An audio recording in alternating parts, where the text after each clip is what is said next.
Hi, guys. Hello. Greetings. Greetings and welcome. My name is Michael. I'm the Dead Rosy Gamer, and welcome to Curse of Strahd, our D&D 5th edition adventure, where we take our wonderful Patreons on a whirlwind journey into the lands of Barovia for this nightmarish horror adventure. Joining me is none other than Immersion Diversion, otherwise known as Neil, playing the role of the chronomancing Goliath Vagag. Hello, Neil. Hello, Michael. Next up, we have, of course, from Iron God Gaming, Charles playing the role of the Dragonborn Paladin Argento. G'day, Charles. How's it going, Mark? From the local lands of Perth, which, of course, is in my neck of the woods, is my dear friend Tim playing the Satyr Bard Domiro. Good evening, Michael. Hello, and last but absolutely not least is McKinley playing the role of Esther, the changeling cleric, I believe. Yes. Hello, good evening, and welcome. All right, now, because we started a little bit later, we are going to jump straight into today's game. But as always, guys, we have a number of ways for you guys to interact, engage, or otherwise enjoy this this session as we play. If you want to, please give us a number between 1 to 51 to generate random plot twists from our plot twist deck of awesome. And if you would like to, please feel free to spend those $dollar dues or throw out your suggestions in chat, because I will be watching with my eagle eyes and it may affect the course of the game. All right, without any further ado, let us begin. Okay.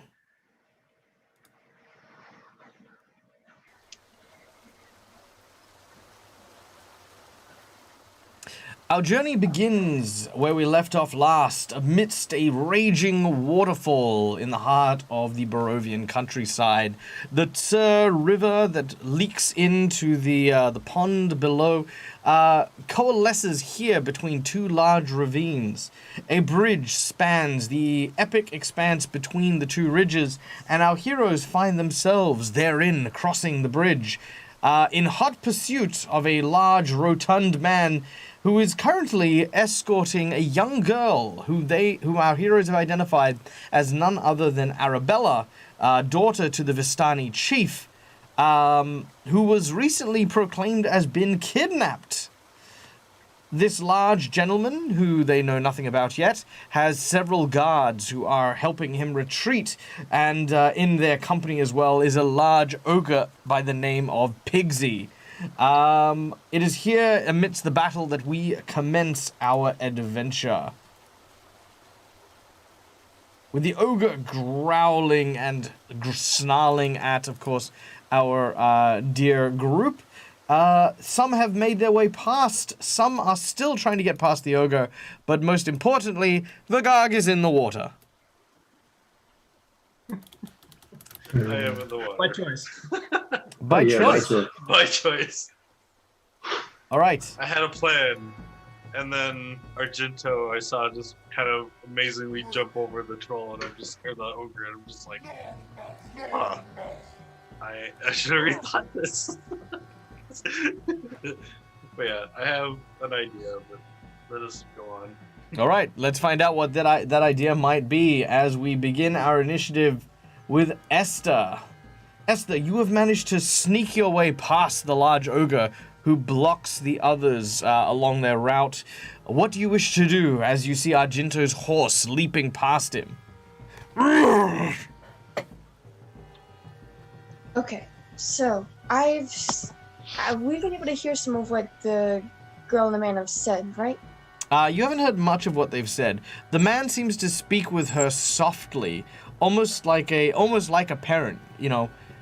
If you did not know that it was, of course, the daughter of the Vistani, you would almost assume that they were related. And she seems to be just going with him? Yeah, she does. She does indeed. Okay. Then, Esther thinks that she doesn't want to alarm the girl by attacking forthright quite yet. So she's gonna get a bit close, about right here. Just within yelling reach, and say, About so you need to wait for your daddy. The little girl turns, and as she does, you see the larger man sort of turn to the little girl and say, "Don't listen to her, child. Stay close. We'll be there soon. And then we'll take care of what we agreed upon." As soon as he says these words, she kind of looks at you. She has like almost a worried look upon her face, but very much turns and continues to follow the large man. He sort of looks at you with a furrowed eyebrow. "Deal with them. I do not wish to be followed." "Yes, my lord." As the ones that are following gestures to the other two on the bridge. "Kill her!" The two guards draw their weapons. Pinky, Oh, sorry, go ahead. Oh, never mind. It's okay. That was your standard action and your move. Did you have something else you wanted to do? Oh, no. That was my standard action. It's all good. Yeah. Okay. The ogre. "Arrgh! Pinky no like you. How dare you get past Pinky? Arrgh! Pinky need kill friend first." You watch as Pinky, the large ogre, grabs onto the bridge and just once again leans his heavy weight upon it, trying to dislodge some of the brick and mortar from underneath Demiro. Demiro, I need a athletics check from you.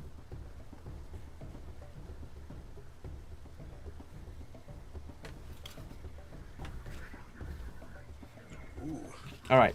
You very swiftly leave the floor and end up on the railing just as the floor beneath you folds into the water. It splashes and then quickly disappears under the raging rapids. Says the ogre. Demir, do you say anything in response? I will in my turn as part of a spell I'm going to cast him. I suppose, is that to me now? Only if you wanted a reaction to that, but that's fine. All right, Demiro, it is now your turn.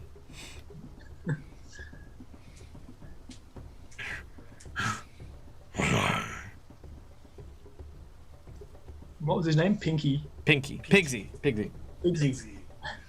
Pinky the ogre. He was a sword.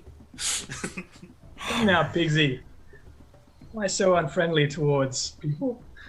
We could be best buddies. Just give it a chance. I say, have you heard? Story goes like this. One day, horse walks into a bar, goes up to order a drink, and the bartender says, "Hey, why such the long face?"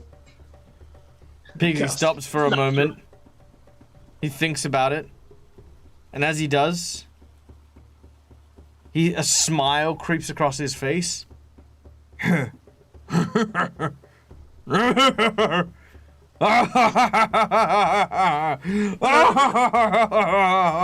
Bartender say, "Hey, this funny. Horse eat hay." Close enough. And I'll use unsettling words to give him a minus D6 on his save. I don't think I can manually do, so just have to retroactively do it. Yes. I think a 3 is probably doesn't really need the negative D6 on that. Yeah, it probably doesn't. But anyway, he indeed fails and immediately falls over as the ogre starts roaring in laughter on the ground. Yeah, he is incapacitated. And then I will move. Now, each of these was 10 feet, weren't they? Correct. Each square is 10 foot. Also, hello and welcome to all the new followers and subscribers. It is so wonderful to have you here. In case you don't know, my name is Michael, I'm the Dead Aussie Gamer. I run role-playing games here in this space. If you want to see more, of course, hit the follow button and, of course, check out the channel. And in addition, I hate watching audience members sit there and do nothing. So if you guys would like, throw out numbers between 1 to 51, and I will go through this deck of plot twists and add them to my list. And at any point in time, if you or myself come up with an idea, we will throw these plot twists at the players. Because, you know, you guys belong behind the GM screen as well. All right. Demira moves up. I haven't got quite enough movement to get past him, so I've got like another 15 foot, 10 foot at that point, so I'll just stop there and move past. He's very Bro, well. just climb over him. Well, I don't think I can't end in his space, can I? Because he's on the floor and because it's technically a little bit elevated, I will say yes, you actually can. Okay, so I will just finish my movement then, which I think gets me to on the railings about there. All right, very well. The small child Arabella is following Bluto in close proximity. Bluto 10, 20, 30. 10, 20, 30 is escorting the child. The thug continues to follow closely as the other two turn their attention towards Esther. The first one sees that Argento is also a threat and will move to intercept. Last chance to back off, lizard man. Otherwise you're gonna taste cold Barovian steel.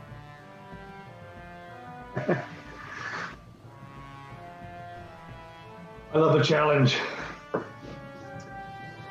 Challenge? Ha! This will be a slaughter. He takes out his weapon. And ignore that one, because I'm dropping this. Which is still going to miss. As he whiffs his weapon past you.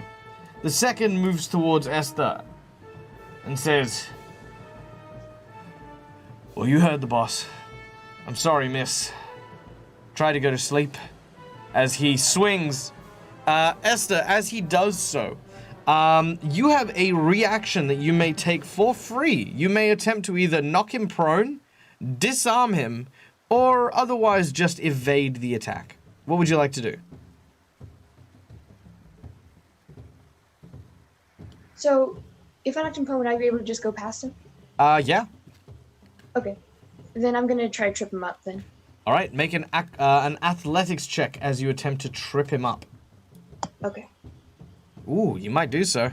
Let me see if I can find it. There it is. Just might. Nice. All right. Cool.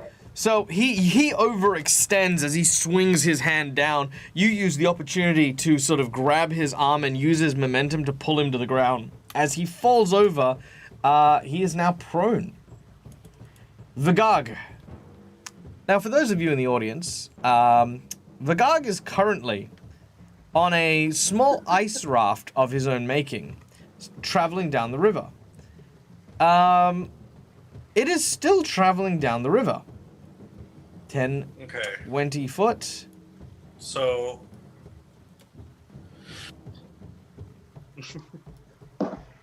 So All right. I believe I had Expedition Retreat still active from last time. Yep. So what I want to attempt to do is leap off the ice, and try to get to this rock over yonder, like this bigger one with the like greenery on it.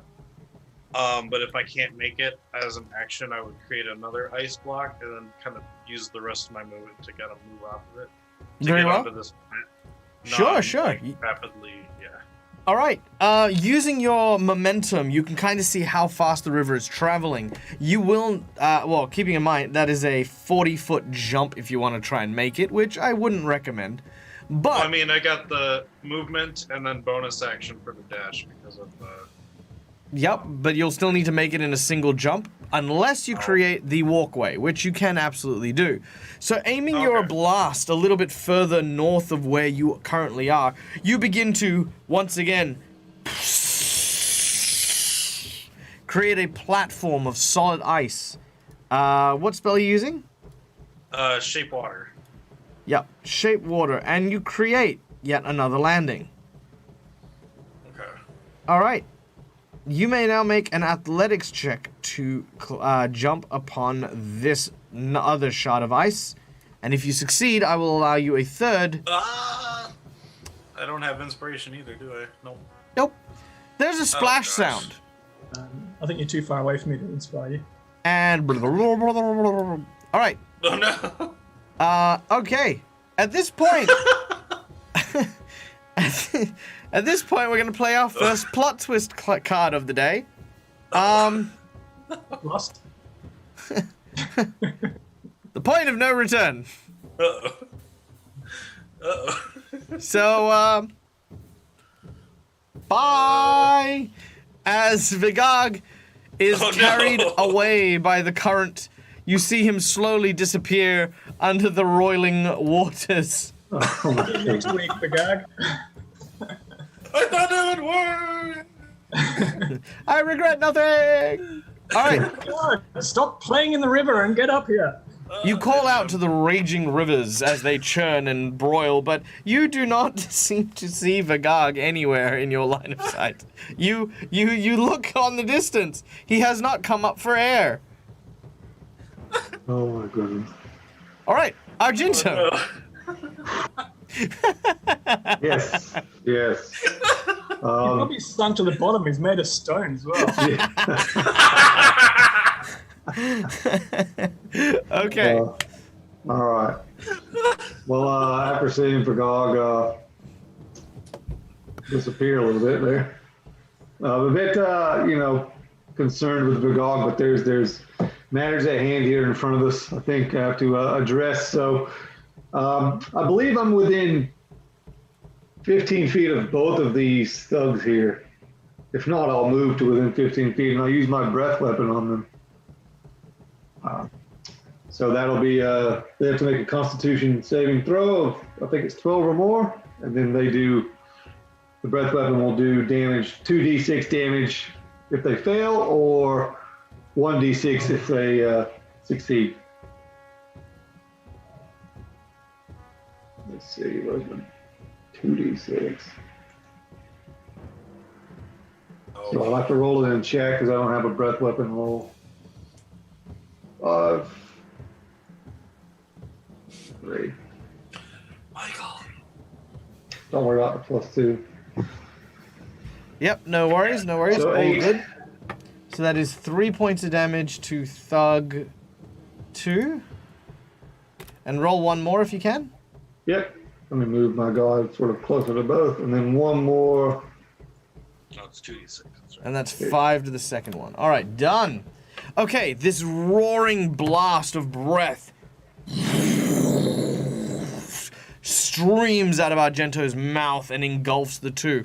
One of them is able to kind of shield themselves from most of the damage, but the other, the one standing right next to Argento, is unable to, and engulfed as his arms seem to have those kind of burn marks on his forearms as he's tried to kind of defend himself.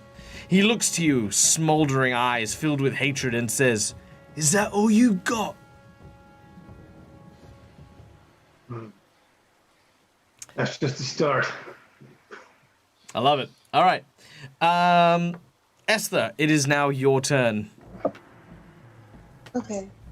So I'm just gonna look down the one I knocked prone and say, "My time to rest will come. Do not let today be yours." I'm gonna try to run past him. Okay. Keeping in mind, to run past him, you will pass the other thug, the one who has been burnt. He will just try to swat at you as you run past. And he goes, "Hey!"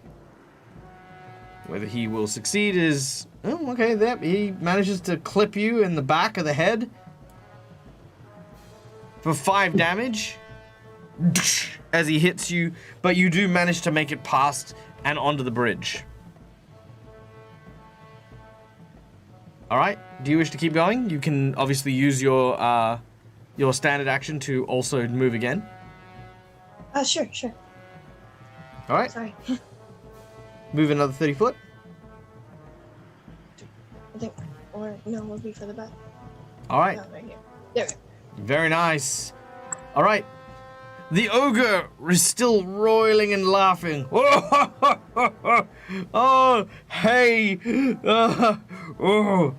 Does he make another will save or wisdom save? At the end of his turn, yes. All right. He will Do you do want me to so. just make it onto him? Yes, please. Oh, nope, still thinks it's funny. Still thinks it's the funniest joke ever. He probably saw Vigard go over the edge. Yeah, it's true. All right. Hey! No, just kidding. Oh, wait, I get it. Ah! Oh, this is great. Me never had this much fun. At least he's not destroying the bridge. Okay, sorry, I'm just Or pulling his out flute. my plot twist card here for all things fantasy. Welcome to the chat, buddy. Welcome. And... Please save me. All right, there we go. Now, we go to Domiro.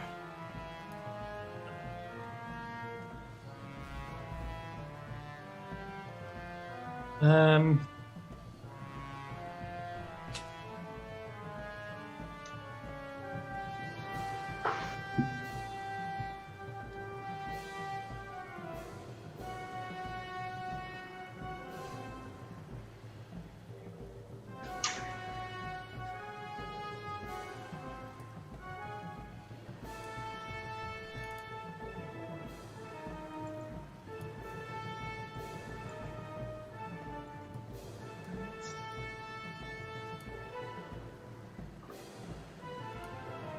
Gog is a long way away. I will point out that even though Magog is a wizard, he's still Goliath. So he's, he's good at wizarding, but he's still dumb. So, How far down is it into the ravine? Was it 10 foot down? Into the ravine is a 20-foot drop, and the water is 10 to 15 foot deep. Okay.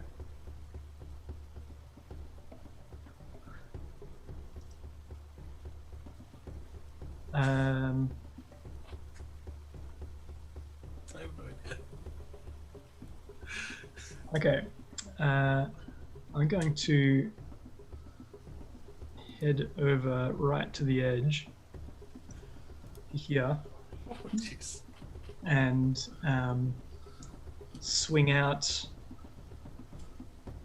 my rope and grappling hook down towards where Vigard fell over, just to, I don't know if I'll be able to reach him or whatever, but something down there is better than nothing, I figure. True. All right. You cast your line down to Vigard. You also make sure that the other area is tied off. So hopefully Vigard will be able to reach it from where you are. And with the bonus action, I'll give Argento an inspiration with a little bit of I don't know. I haven't got a hand spare for the lute, so I'll just sing him a battle song. We'll go You on got then. this, Argento. All right. All right. Next up, we have Arabelle and her captor, who continues to guide her forward. The guard makes it to the end of the bridge and sees Esther crossing. The bridge, of course, while it may look like it is wood and rope, is actually stone. The guard is going to tell the others to keep going, and he stands there and is at the ready, as it were. Meanwhile, the other thugs, this thug, who is fighting Argento, will take another leisurely swing, ignoring that one, because this is the one I want to drop on my on the character. Will miss. As it hits, you use your shield to deflect the blow to one side. He does have multi-attack, so he's going to use it again now that he doesn't have to move up. But this one manages to collide, dealing 6 points of damage as you are struck across the jaw. The next thug uses a move action to stand, and will... oh, geez, what'll he do? I think he'll go for Esther, but he'll take his full action to move to her rather than do anything specific. We then go to our... oh, wait, no. We then go away from this scene. Okay. In fact, we don't need this map at all. Let me... Boop. All right.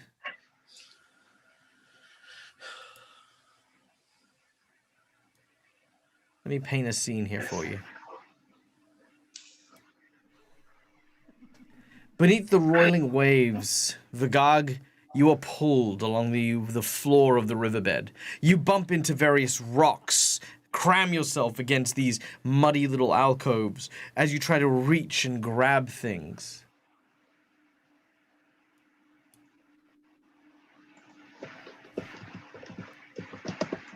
You can hear the water as it begins to pick up speed further and further.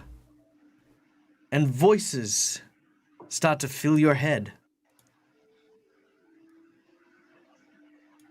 Here we go.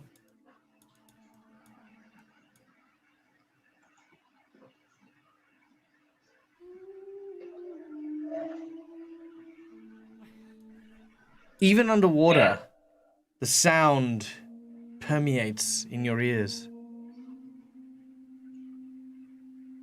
And that is when you see something you did not expect.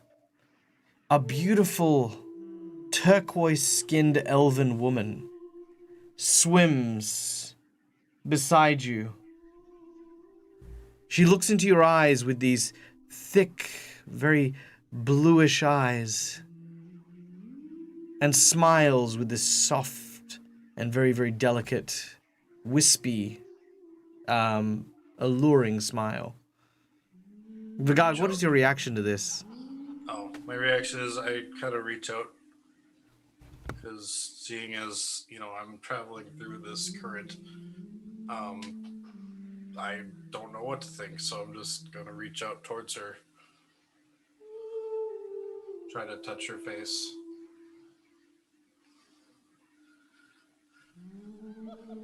As you reach up, she grabs hold of the other side of your hand and presses it, leaning in with her eyes shut, caressing you, as she leans in close and grabs you by sort of the back of the neck and around the back of the waist. It looks like she's about to kiss you. Plot twist card. Lust. It's a siren. Oh no. Plot twist card. Where'd that come from? And as she is about to kiss you, all of a sudden,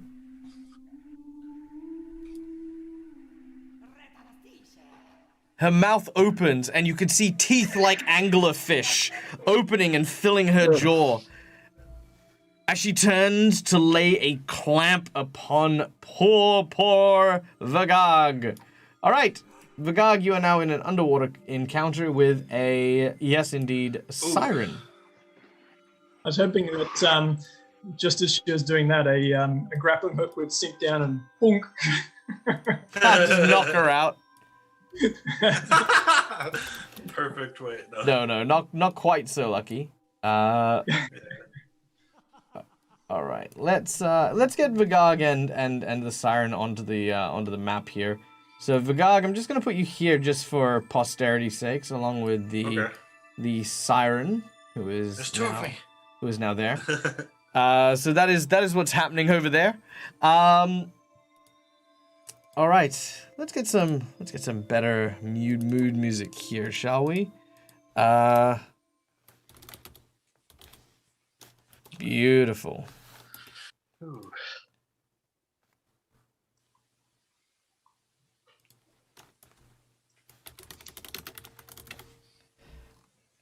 Oh yes, please.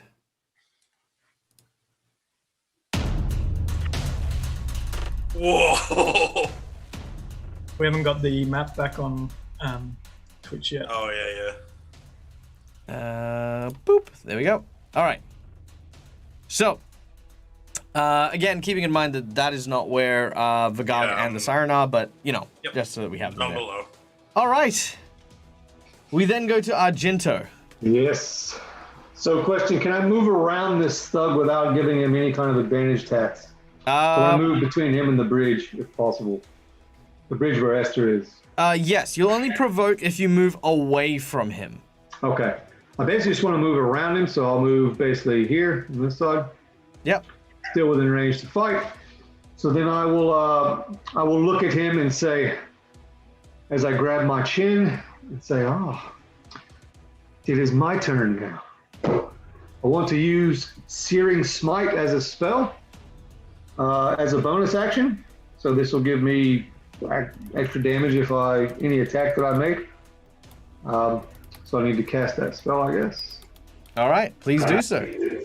And then so now it's just it'll be any hit that's made will be 1d6 fire damage, and he will stay on fire until he puts himself out, or he makes a Constitution saving throw, I believe. Nice. So it says, I'll roll now my Warhammer and try and hit him. All right, make it so. You can add a d6 to it if you want with the Bardic Inspiration. But you've got 10 minutes to use it. Sweet. All right. Argento, raising his warhammer into the air, brings the hammer down. Yes. You have a D6. You do have a d6 if you want to roll it. I'm more than happy to tell you that might make a difference. Let's roll it. All right, roll your d6. As you remember Demiro's words inspiring you.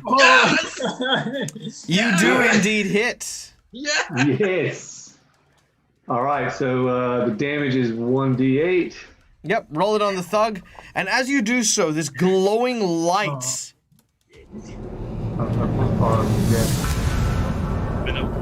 as you smite him in the head. And then, on top of that, I get to roll the d6 fire damage. Yep, roll it. So, Whoa. He just zonged it. Nice. And an Doubles additional damage. 5 points of damage. All right. So that is... And he's on fire. yeah. So now he's on fire, so the next time he has a turn, he has to make a Constitution saving throw. All right, takes and another he is D6 now on damage. fire. Wow. All that's right. awesome. Now, also, ladies and gentlemen, if you do like the soundboard, it is Sirenscape. I will put a link in the description below. Feel free to go check it out yourself. It is a lot of fun. There we go. Done. Okay, so with Argento having smote the hell out of this thug, we then go to Esther. You are crossing the bridge and a thug is coming up behind you. He's running to try and keep up with you. And the thug at the other end of the bridge seems to be waiting for you at the ready. What do you wish to do? Okay. So, has the thug that's chasing me, has he gotten within melee range, or would I? He's within melee range. Okay.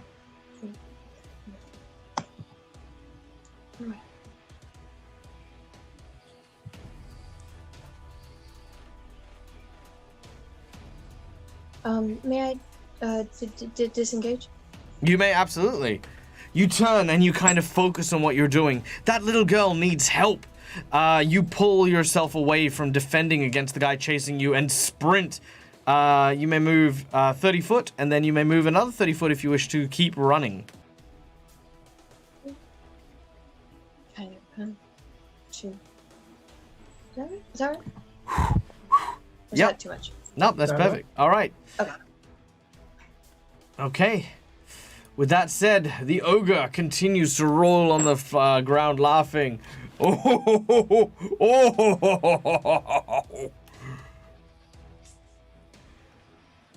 Wait, why me laughing? Me not even know what horse is. Me That's at the end of tricked. his round, at least. You tiny horn man. You trick Pigsy. Pigsy gonna throw you. He throws him off the waterfall. All right, Demiro. The ogre has awakened and is angered by your joke. Tough crowd. Yeah. Yeah, I can't use knock to knock him out.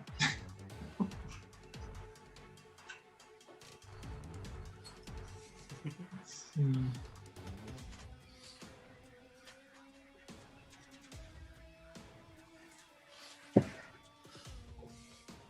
I will attempt to.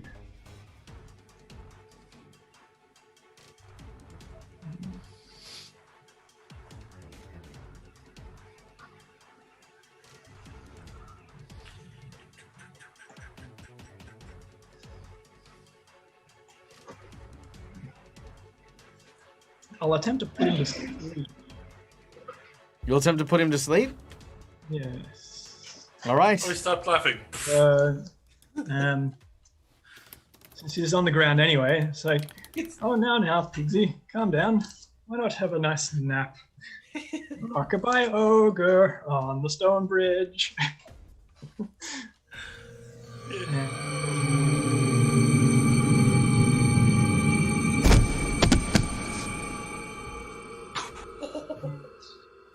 Well, the thud's only if it works, but yep, you cast your sleep spell over the ogre.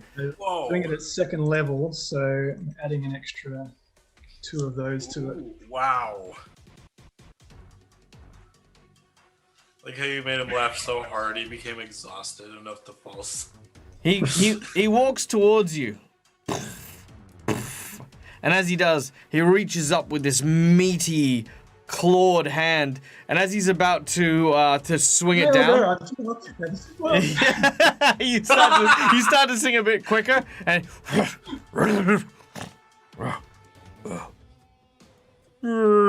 splush. Oh no. As he falls into the water and starts sailing downstream. You watch, if you've ever watched the Jungle Book, the Disney one, where Baloo is floating down the river with his gut kind of hanging out, and he's just floating down river. Oh god, I know. All right, Arabelle and Bluto continue forward. They make their way towards what looks to be a recess in the side of the ravine, and both seem to disappear within. The guards make their move. This guy steps forward and seems to ready to attack. The one behind goes for Argento. Did I throw that at the horse? I did. I threw it at the horse. Look, there we go. It's All hard right. to tell. He swings, and again, Argento, you as the mighty warrior, use your hammer and just knock away his. You snarl at him with a jaw filled with vicious dragon-like fangs. The guard sees Esther has making good distance. He's not going to keep up. He instead turns to help his friend with Argento, making an attack with advantage as he is flanking. Did the second thug make his Constitution saving? He will make it in a minute. Constitution saving throw.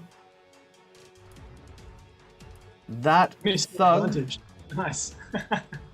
So if he missed, he has to take a 1d6. All right. He does not make it.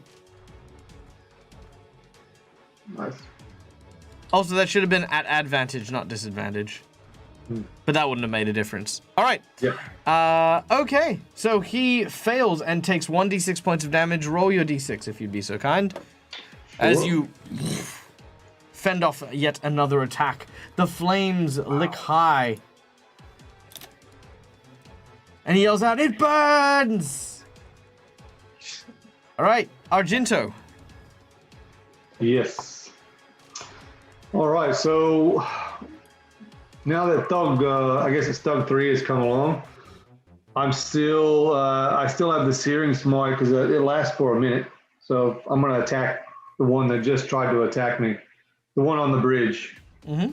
Yeah. So I'll attack him. Hopefully I hit. Let's see. Roll. Oh, Yeah. yes! Great hit. With a critical hit. The damage is going to be... We get super agenda. Oh. But I do get an extra 1d6 searing. Yes, indeed. Yes. +6. It's doubling the damage again. Very nice. So now All he's on right. fire. Okay, that guy is not doing great. Did you drop it on the dude? I didn't drop the 1d6, but I dropped the other ones. Okay. Did you, Demir, did you say that gets doubled too? No, I was just saying that he basically is Oh. doubling his damage with the fire. Gotcha. All right. He's Yeah. rolling so badly on the D8. Now that I've hit him and he's on fire, I look at both of them and say, it's starting to get a little warm around here. Fair enough. All right. Meanwhile, further downriver. Grab onto the ogre, Vagag. I'm still down here. Come with me, my love, and I shall show you the cold embrace of the rivers of death.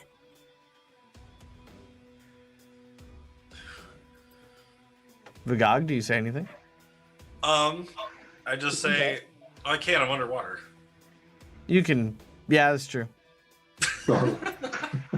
Why so speechless, my love? Come, join me forever. I shall make you a king. And she is going to do unsavory things towards you. I think he was just trying to say, No, Yeah.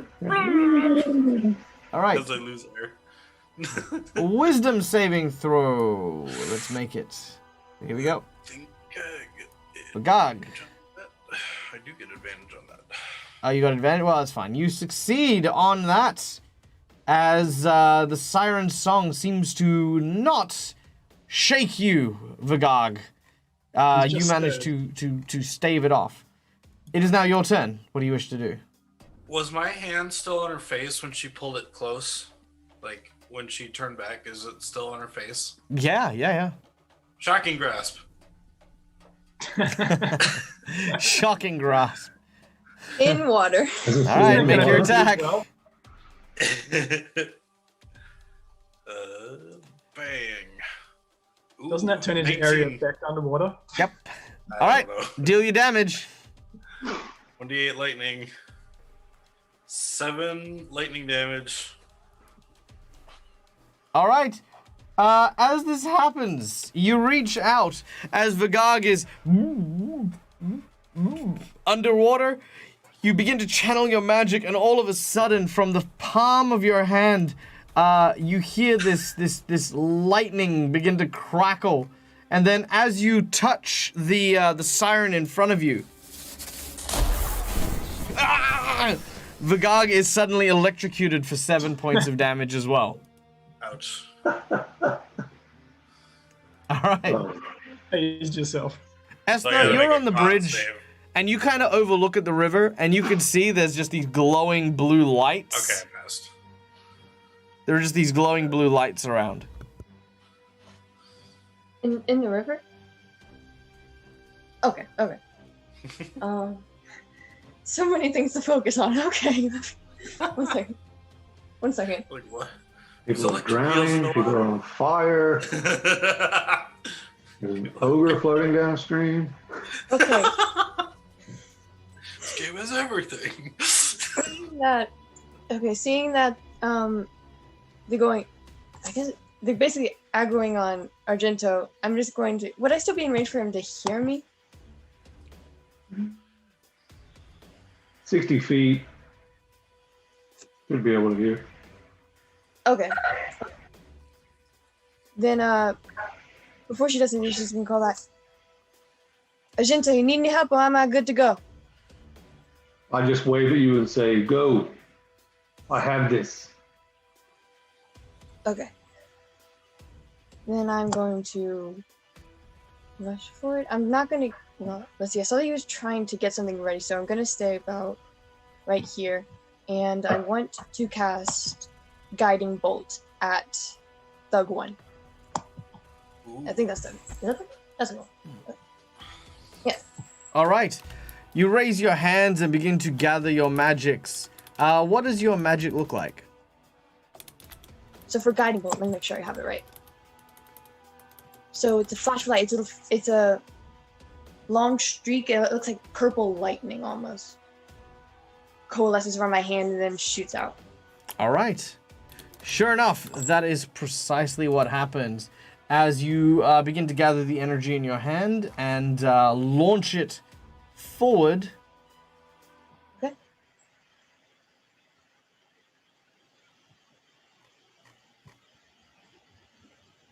All right.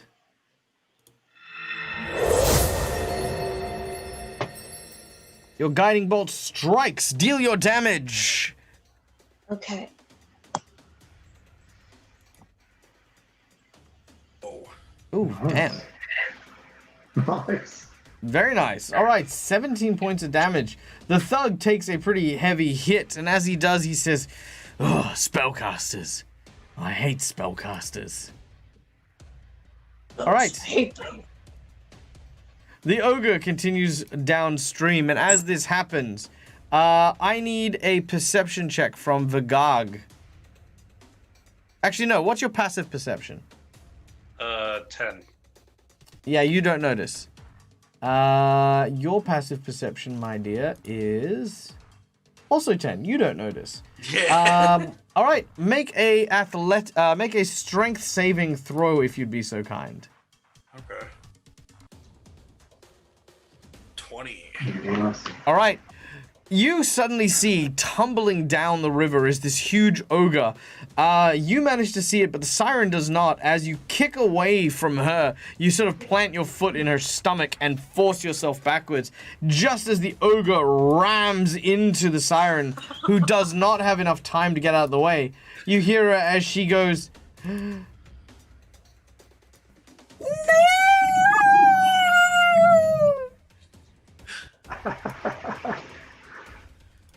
Luck's on my side, boys. all right, and the ogre and the ogre and the siren are now gone. Vagog, however, you are still well and truly sailing downstream. Eventually, you are washing up in the. Let's just check the map of Barovia. So let's see, where are our Can't I friends? try to climb out? All right, so this is FYI, guys. This Okay. is roughly where our heroes are. You have traveled downriver. Back to the Vistani. Yeah, and you are now. Yes. Yeah, you are actually now back at the What Vistani. are you doing here, Vergog? They're like, Yeah, no more dilly dallying. Take my way back. Come on now. okay, Right. this is amazing. There we go. Spell book. Oh, thank you. They're just standing there. Man, it is a shame people throw away perfectly good Goliath like that. So hold on. Let me set this scene. Let me set this scene because I think this is gonna be really funny. Okay. So here we go. I'm glad I made this character.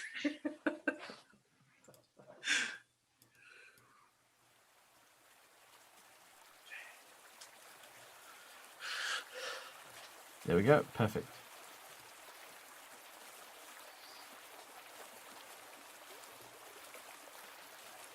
All right.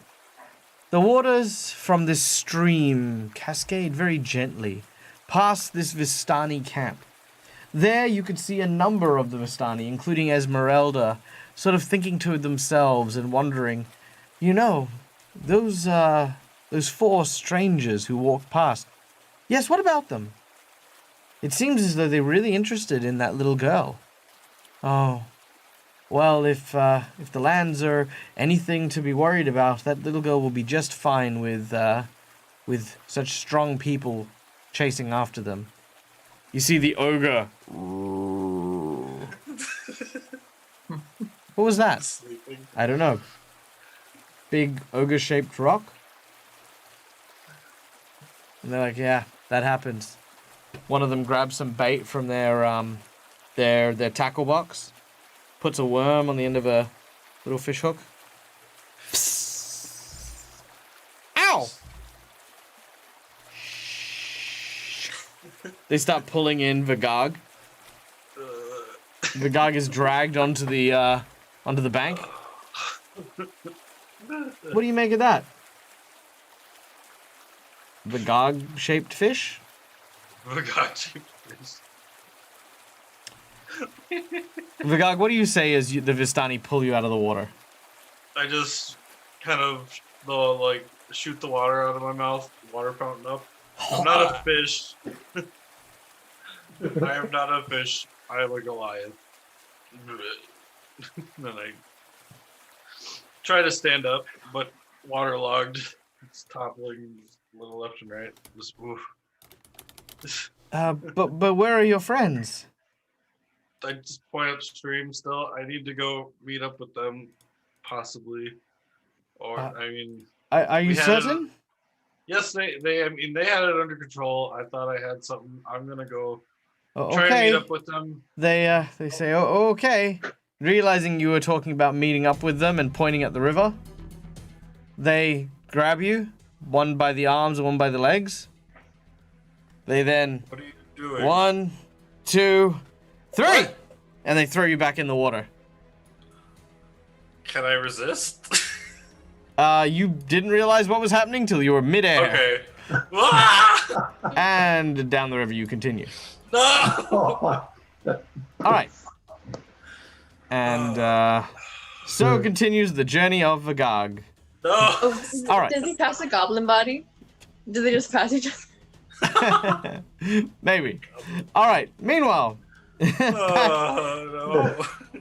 back on the back at the top, we have Esther and Esther. It is your turn. Okay. Hearing that this person does not like spellcasters, I'm going to get my Yukuru ready. Then I'm going to, let's see, how far can I get? 1, 2, 3, about right there? Is that right? Is that right? Oh, thank you. Thank you for that. Okay. And am I good to attack? Try to.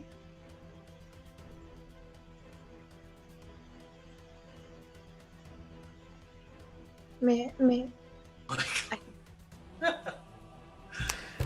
He says, "I don't want to hit a lady, but I will if I have to." Okay. Okay. Sorry. Let's see. May I try to attack? Yeah, totally. He says, "No, please don't."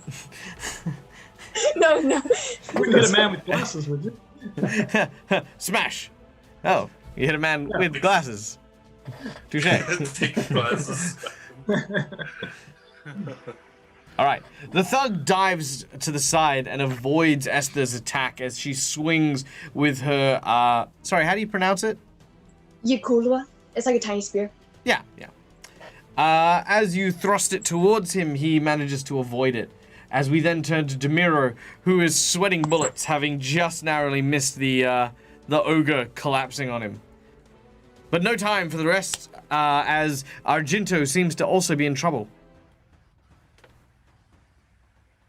Well, I guess we'll see Vigog again. I know he did an expeditious retreat, but I didn't think he would run quite so fast.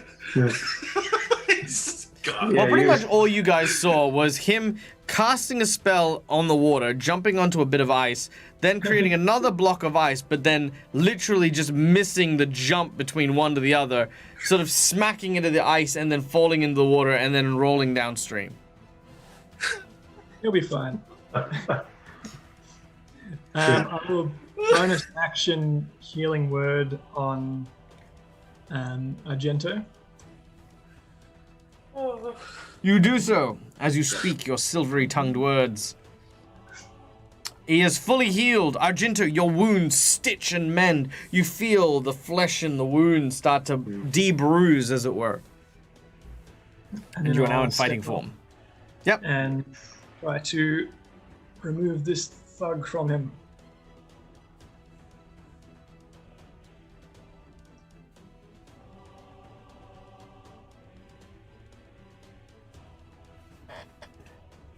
Jesus. Wow. Whoa. I mean, I guess. Yeah. Right up the bottom. Is there a way to roll the double dice on it, or? It'll roll It'll automatically. Oh, okay. Oh, it does. Nice.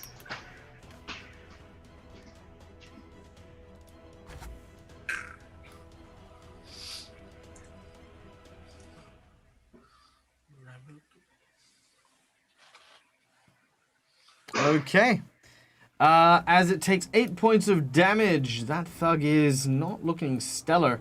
Quite unsportsman to team up on someone like that. Let's see how you guys like it. I like it. All right, Esther. This guard is going to. Damn.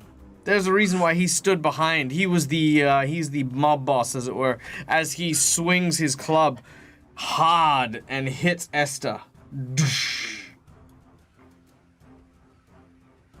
That is 9 points of damage. Ouch. And with his multi-attack, he's going to use his bonus action to try and take another swing, which will deal 6 points of damage.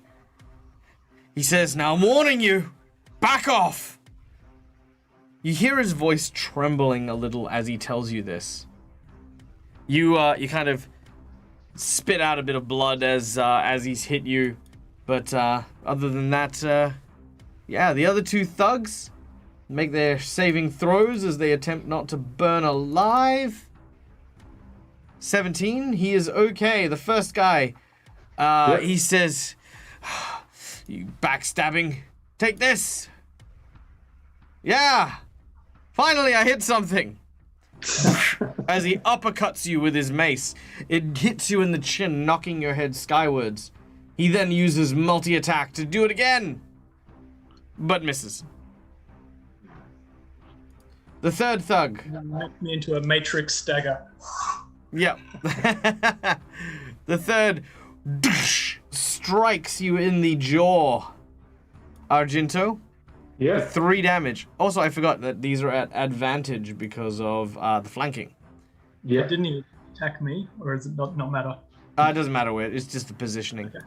Yep. And that is a miss with his second. Have you noticed that my thugs miss whenever I do advantage, but when I just do it solo, they do so well? What the hell, Fantasy Grounds? All right. Not do advantage So on that anything. thug is still on fire though, so he has to make a Constitution saving throw. Yes, he also does. He gets a 15, so he will be fine as well. Okay, so they're both off of fire. Yeah. Has a minute passed since I did my Searing Smite? Sorry, what was that? Has a minute passed since my Searing Smite? It has not. Okay, so which one do I want to hit here, I guess? Oh, you can just keep doing it. You can see that the one between yourself and Demiro is quite weakened. His body is badly burned and bruises cover most of him. His armor has mostly been shaven off by the barrage of epic blows between yourself and Demiro. Yeah. So I'll attack him. See if we can get rid of him. All right. With the Warhammer, we'll drop that on him. All right. Another sizable blow. And then. And that is him down. As Argento defeats the first of the thugs. Nice. All right. So Onward. I'll look to Demiro and ask him if, are you all right? I'm fine. I came to help you. Well, you were just hit, so I'm making sure, man. Was Making I? sure you're all right. You're like, I'm helping you. What? Are you all right? This is how I get out of Barovia. Just traveling down the river. There's right. no fog at the end of this river.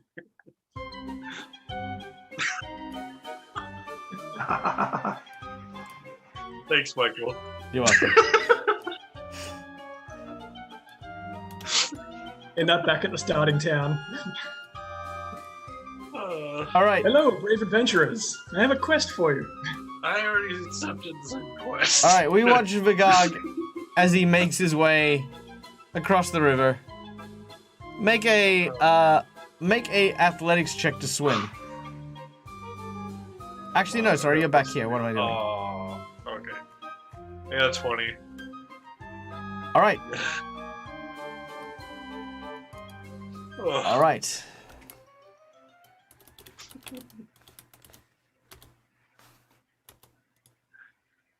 As you get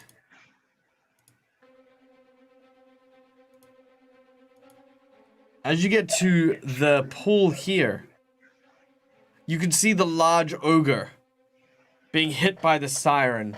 The siren climbs on top of the ogre. She turns and she's like, "Wake up, you idiot!" And starts hitting the ogre. 5 more minutes, mummy. It's not time for smashing yet. All of a sudden, you see something moving through the water, Vagag.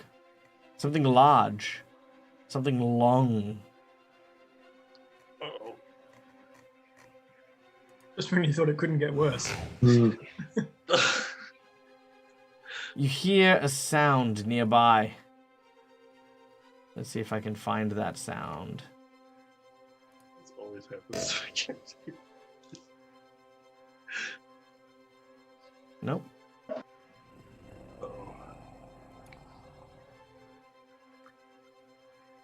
Was it the sound of silence? There's like 5 Okay. different things making noise in the water just surrounding me. Oh, All right. no, which one? All right, hold on. I got this.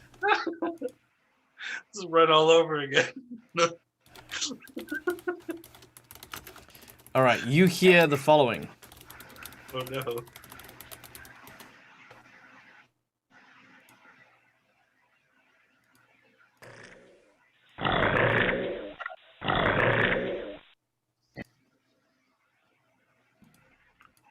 What was that? You hear that one? I heard that, yeah. All right. Motorbike. Yeah, it's a motorbike. That's exactly what it is. Yep. A motorbike. No. All of a sudden, there is a thrash of water as the ogre and the siren suddenly disappear, as if some great force had yanked them below the waves. Their bodies suddenly begin to churn in the water. There's this huge, this turbulence that just occurs. The still lake is just roiling and rotating, and then suddenly becoming stained red. Now's the time to remember you can run on the water. Yeah. Yeah, shape water, try to get on the water and just run across. I gotta get out of there. Oh no. Okay. Very well. You use shape water and create a thin platform, realizing very quickly that you could have done this back at the waterfall. As you climb up onto it, you begin to swiftly make your way back towards the Vistani camp and off the water. And no sooner than you do so, you turn, and all you see is the lower half of the mermaid, of the siren, the mermaid fin kind of looking thing, just sort of rise back to the surface and just float. Going into this pool again. Oh no. Oh no. Okay. Ooh.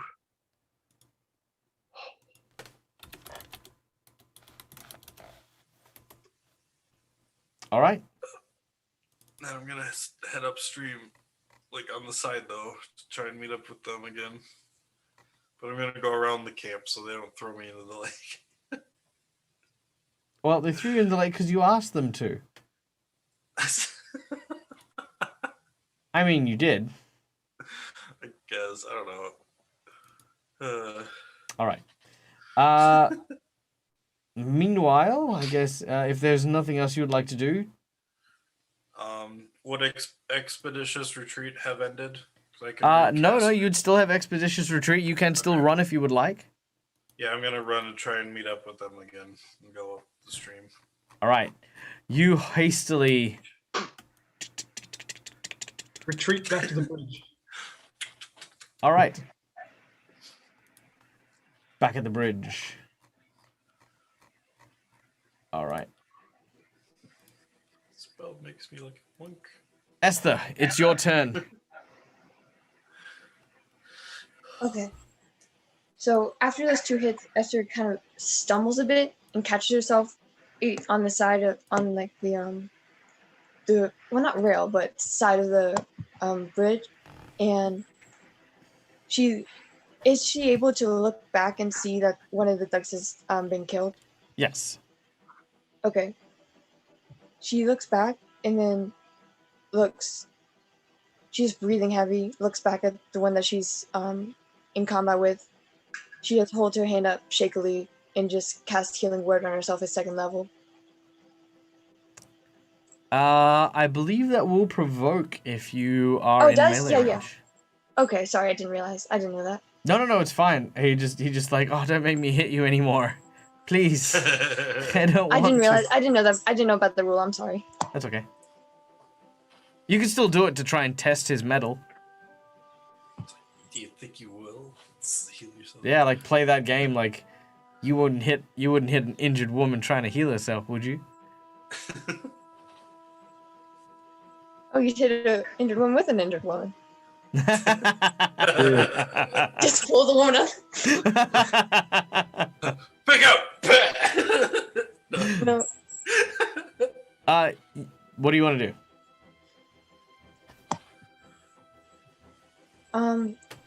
Instead of doing that, Esther's going to try to pick herself up. While she's not accustomed to killing people, she is accustomed to death, and she doesn't want to have to be around another death right now. So she's just gonna say, "You don't have to."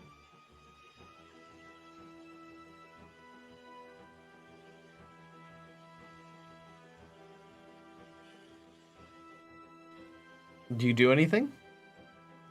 Oh, I just said you don't have to, and then I was gonna do Thaumaturgy? Yeah. Okay.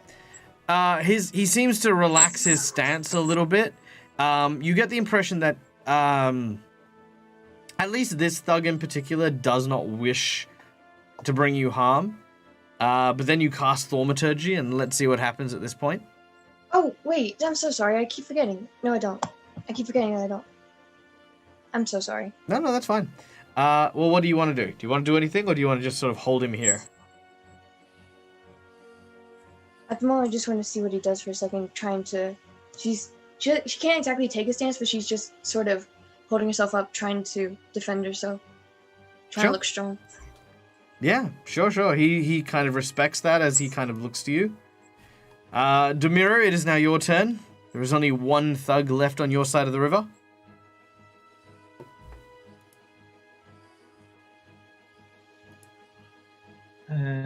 Yes, just checking the distances here.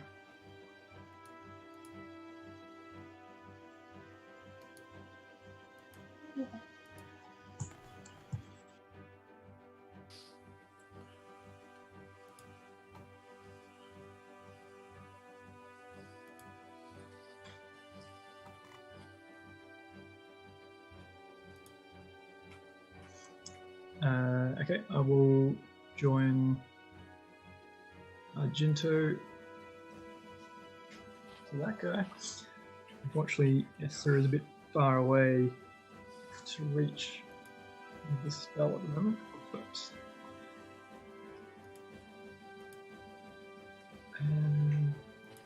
yeah, try and move past what I can, or maybe Argento can jump him in the horse. And I will try and bash him. All right. Guts. Yet another bash. Oh, wow. Let's make it happen.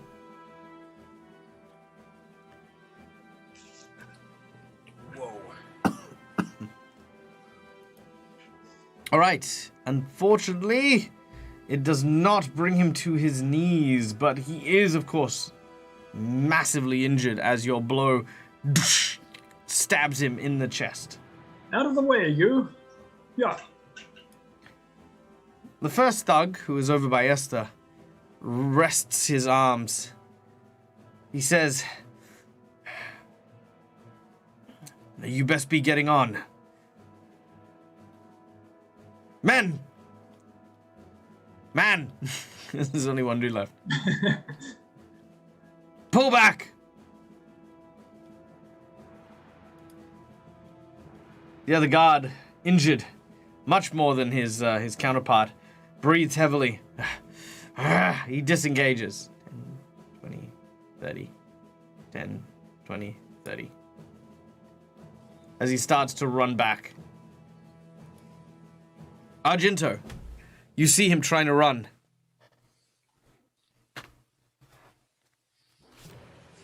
Yeah, all right. So I'll look to Demiro and sort of ask him, should I attack him?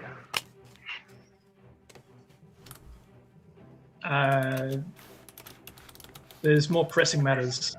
Move forward. Fair enough. So I'll take the horse and move forward 60 feet on the horse. Indeed. So I'll go 10, 20, 30. Right around there. Oh, you won't be able to get past him. So I'll go back behind him. There we go. Yeah, that'll do. Knock him off the bridge. Yeah. All right.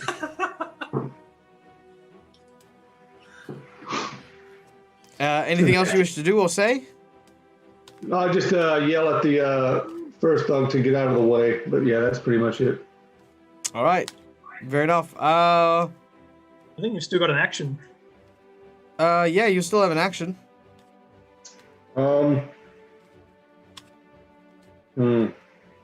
could I do? You could just bull rush, try and bull rush through him. If you You want. could.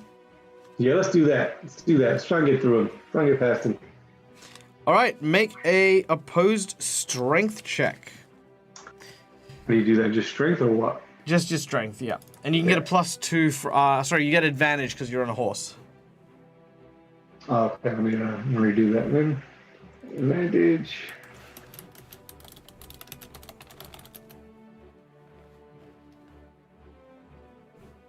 $16.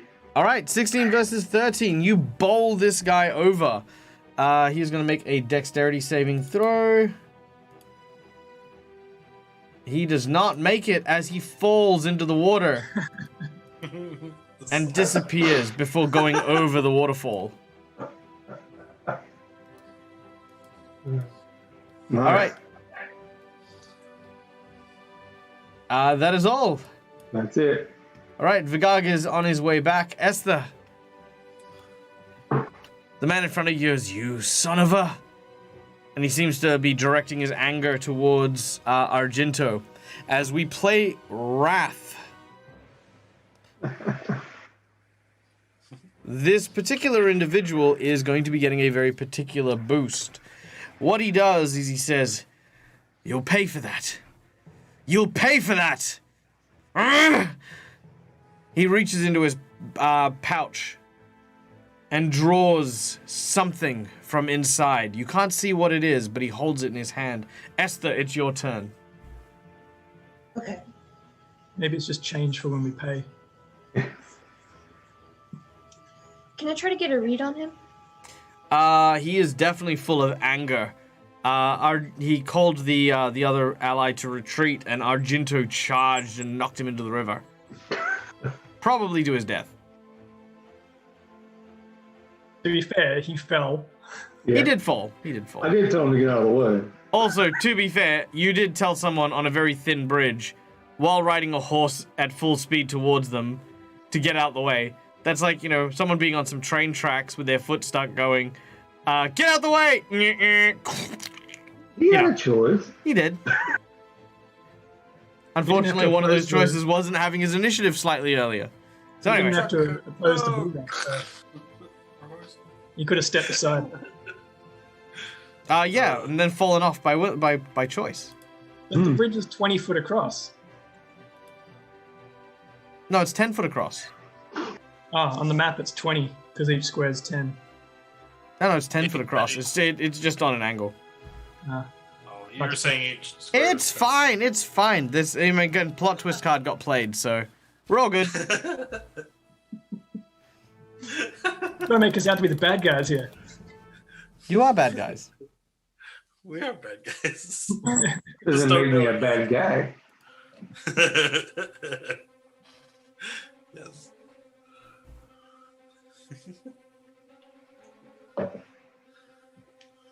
Good to go. Yep. Okay, sorry. I didn't want to interrupt y'all. I'm sorry. You're good.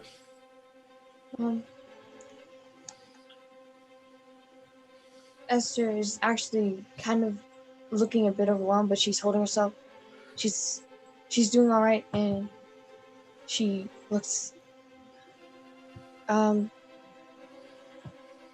May I disengage and then step back, or would there be any way to go forward and disengage, or would I have to step back? You would have to step back. He is preventing you from moving forward. Okay. Can I try to ram him, like rush him?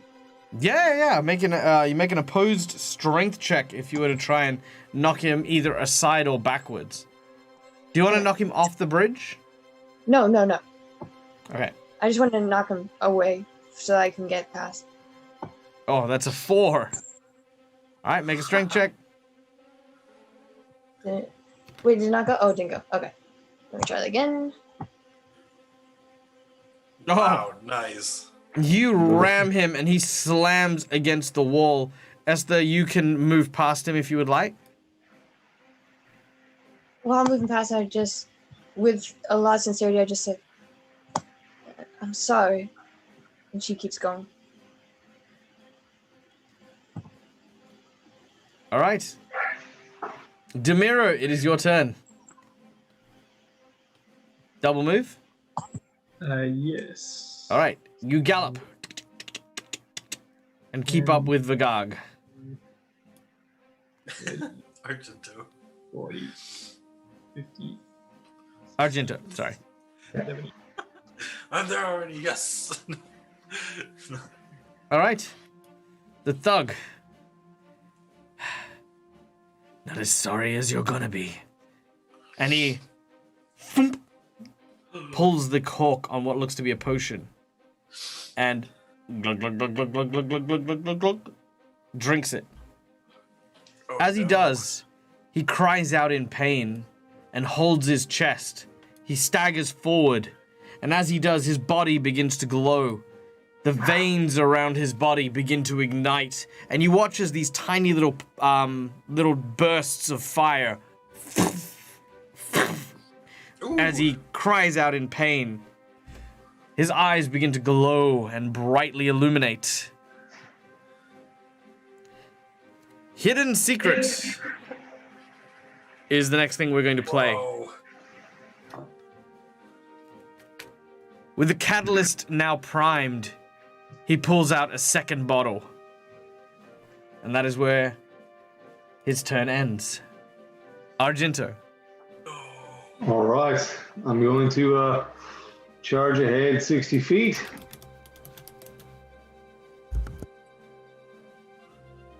Right there.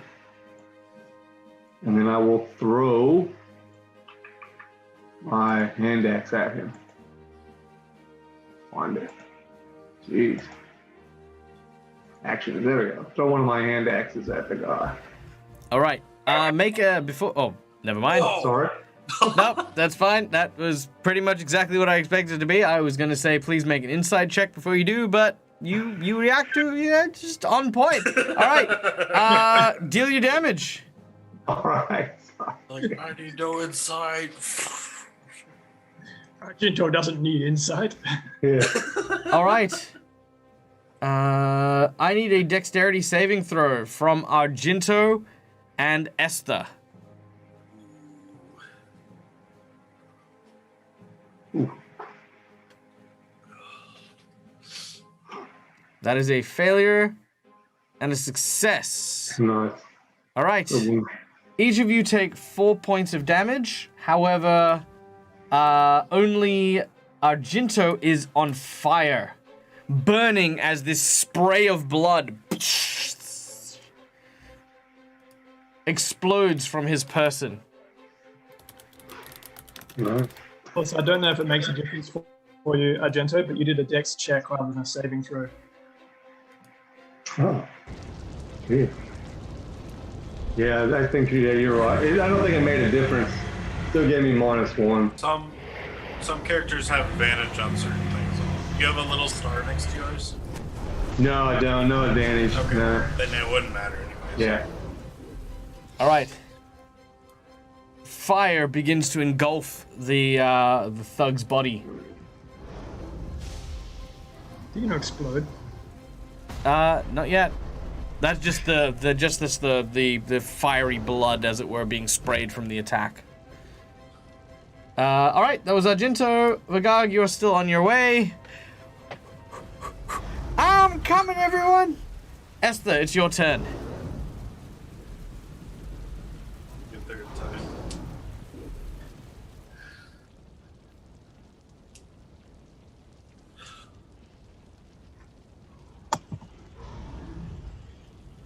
So they went.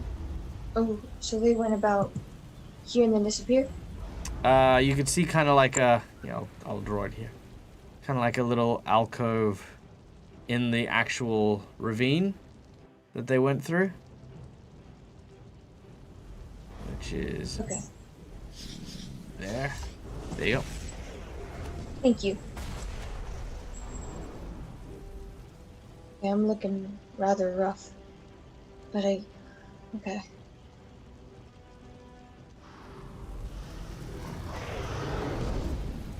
Since I'm out of this range, may I use healing word on myself? Absolutely, yeah. Okay, thank you. Sorry. You begin to say the healing words as the blessed magic passes into your form.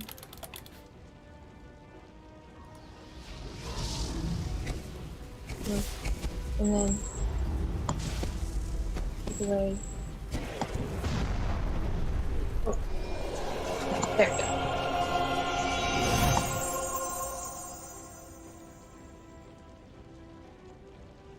All right, you heal 4 hit points. Okay. And I'm sorry. It's all right. What would you like to do with your move action? If any. I continue, but let me. So you can't cast 2 spells. Yeah, one has to be a cantrip, right? On a turn. Correct. If you use a bonus action spell, the other has to be a cantrip. Yeah. Okay. Okay. I don't want to risk. I don't want to risk attacking and then the fire hit Argento again. All right, so you move just a little bit further away. All right, very nice. Also, real quick, thank you so much for joining us today, Mr. Issues, and thank you so much both for the bits, the follow, and the subscription. Do come back and check out this space because we run a ton of different games, and this is just but one. I also have a Discord, so do feel free to come and hang out on it. I'll send you a message with the link, and yeah, have a wonderful evening. We'll be going for another half an hour, so sit back, relax, and enjoy. Okay. Where are we at? Domiro, it is your turn. Right. I shall move up 35 feet. Which puts me just within range of Esther. And I'll cast a healing word on Esther.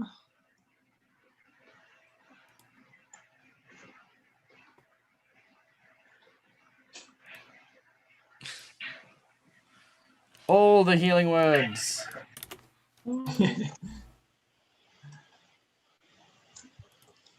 Thank you. Let this tune soothe your wounds. And you, thug one, call yourself a thug. Thug your way out of the paper bag. He's now a huge thug. No. Vicious mockery him. All right, he fails his vicious mockery. As he is hit, given that he is not hit by a weapon, he does not explode, His body instead just turns into a pool of... turns into kind of like this pool of molten plasma. His flesh eventually dissolves, leaving a burnt and withered skeleton behind as you now leave combat. You I like what insulted he's him drinking. so much he just melted. You can see that the second bottle on the floor seems to have been kind of like a catalyst, as it were, and had he drunk it, would have exploded in quite the vicious fashion. However, not having done so, he was prevented from going nuclear. That's some nasty stuff. Just nukes the mountain. All right. Eventually, Vigog, you can see. They kind of run past. Well, It's like go too fast and run back into the water. he takes his time. He's like, He slips. make a acrobatics check. Uh-oh. I'm not too bad at that. Not when I roll that, though. No, splash. Oh, no. No, you don't. This would have been funny. All right. Start again. All right. You're out of initiative. The scene is yours. What do you wish to do? You saw those two going into a dark cave. Still running as quick as I can. I'm going to run up to Demiro and pick him up. Demiro, you are suddenly lifted skyward. Where have you been, Vigog? Argento, go pick up Esther. We'll make our way towards the fiend. Quick haste and get that girl back. I'm sort of still smoking from the fire a little bit. So I'm sort of like patting myself off, and I look at Verdog and saying, "Do you enjoy your swim?" It was interesting. I saw a lake monster. Now we need to hurry. Off we go. Yeah. So I'll sort of ride up to the horse to where Esther Found a is, siren. and then I'll sort of get where she's at and dismount over near her. I also found a siren. It was interesting. So I've jumped off the horse near Esther there, and I've kind of asked her, if she's all right. You all right? She's breathing heavy, but she looks like she's alive, at least. Hmm. She just nods. She just nods. Nice. Wait for the other two to join us. We just kind of hang out, wait for you guys to sort of catch up. And as soon as that ends, me and with Demiro in arm come running. Wait a moment. Just as we Is it potato pass sack there, race? I'll pick up the spare vial and just empty it out onto the ground over the side. I kind of as we're like running by, like, wait a minute. And I'm like, you kind of like, or assuming you like go to pick it up, I'm like, I'll pick you back up really quickly. Okay. So just like you kind of just jump out, and I'm like, whoop, right back in.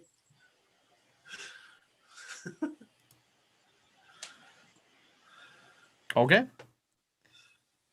So, with your allies in tow, grabbing them, lifting them, carrying them, and the like, you rush after the two figures in front of you.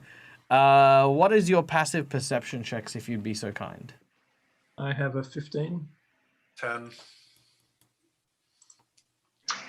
Use my eyes and ears right now.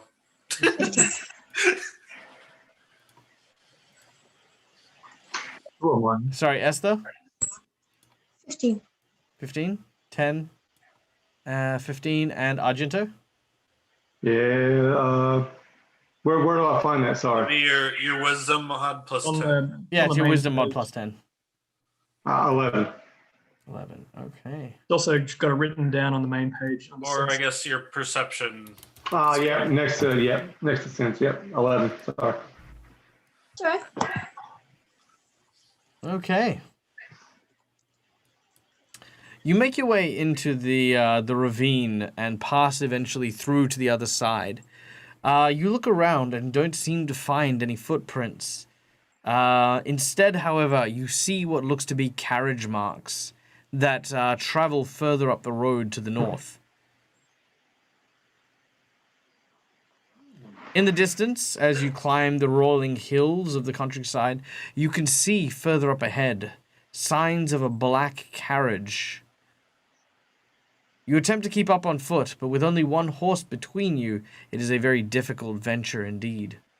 I'm actually moving 90 feet a turn. For a minute. I recast it. How many times would you like to cast it? Uh, I would like to point out that each of these hexes is like a 5-hour trek. okay. 5 hour. How long can I go? Well, actually, more exactly, it is a... I'll go 1 straight. square is a quarter mile. Oh, jeez. Yeah, I'll just wait until the run ends. And then we'll just go as quick as we can. Dashing or whatever. Not a problem. Following the carriage, you can see that the tracks eventually lead you to a worn-out road. And you approach what look to be another set of gates, very similar to the ones that you had originally entered. These ones look worn, tired, and decrepit, and similarly have 2 soldiers flanking either side, broken and destroyed. Guarding a secret that seems to have long been discovered, you pass underneath its expanse.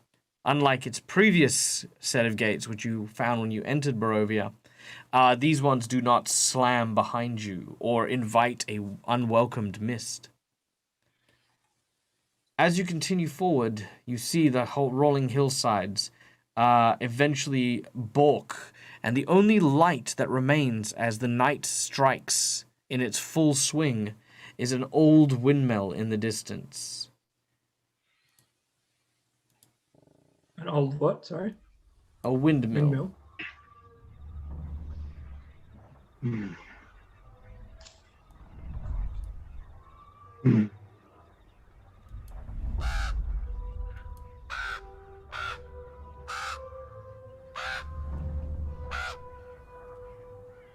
Hit a predicamentable area.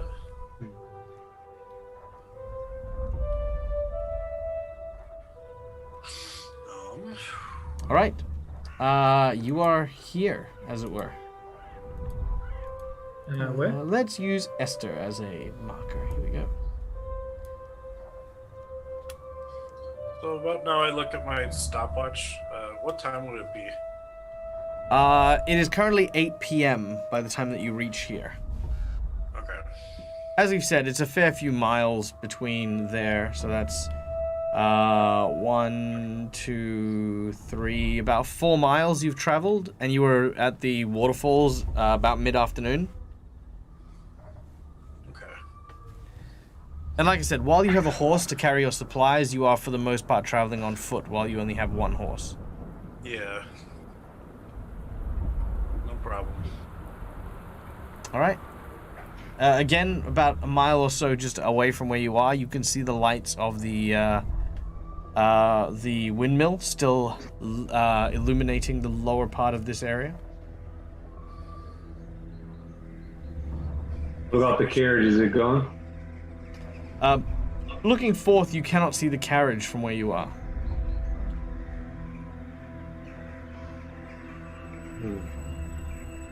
Can we I see the can- carriage tracks? Yes, they still continue in the same direction you happen to be. Whenever we get closer to this windmill, I can always use. I have spells that I can use for locate an object if we want to see if we're on the right track still. Also, this, so you guys can see, is what the windmill appears to be. Hmm. It's a ghost window.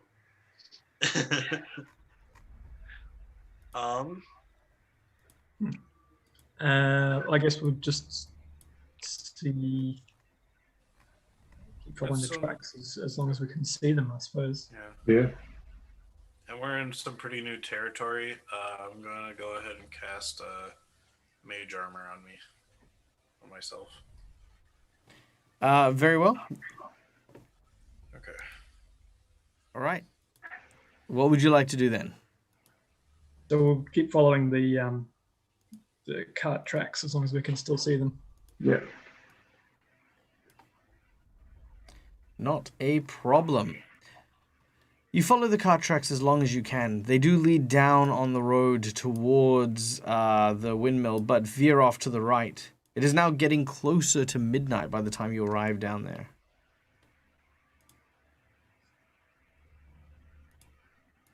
Hmm.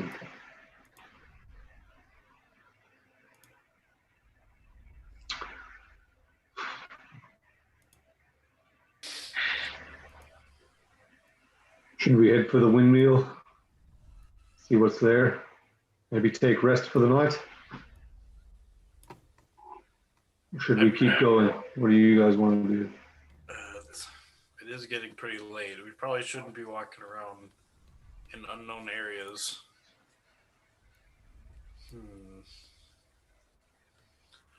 Doesn't Let's look go check out the window. Oh. Yeah, I was gonna say the exact same thing you do, Miro. We should go check out the windmill then. Yes, I think that's what you're about to say. I agree. I was saying it doesn't look inviting. Magog's like the opposite. He's like, sure. Then you're Yeah, like, the nope, Trepid Remo looks like a really nope. I mean, you just gotta look at it the right way. You just put things over there and some other things over here, and it's a bit homey. What does the one weather look like? What does the mill look like? The weather. The weather.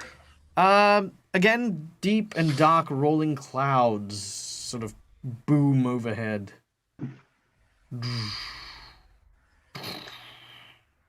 Could I try a survival to see what the forecast might be? See if it's going to rain or continue. The weather seems to resist any means of reading it. It's almost as if the clouds are nailed to the sky. Does the air feel moist? It does a little bit.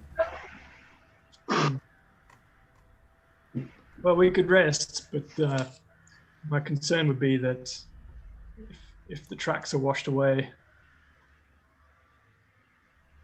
then it could be tricky. But Esther could use her locate object to find the ribbon, correct? So we just need to head in that direction. But it's only within 1,000 feet, so I'd have to stay close to the Yeah. track. So assuming that they might be staying somewhere as well tonight, then in the morning when we wake up, as soon as we wake up, cast it. Esther looks a bit fidgety, seems a bit impatient, but she's listening. Okay. Maybe cast it right now, because if they're not moving, then we'll at least know which direction they're heading, and then we can head that way in the morning too. She nods. Let me see real quick. Okay. I'll go ahead if that's okay. All right.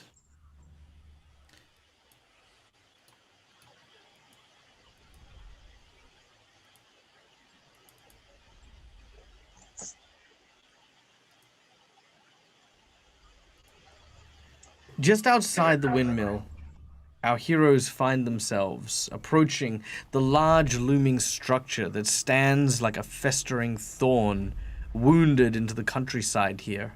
The creaking of the large sails as they move listlessly against an unseen but chilling wind is all that really remains in this particular section of the structure. As you approach, Locate object before we decide to stop, I think.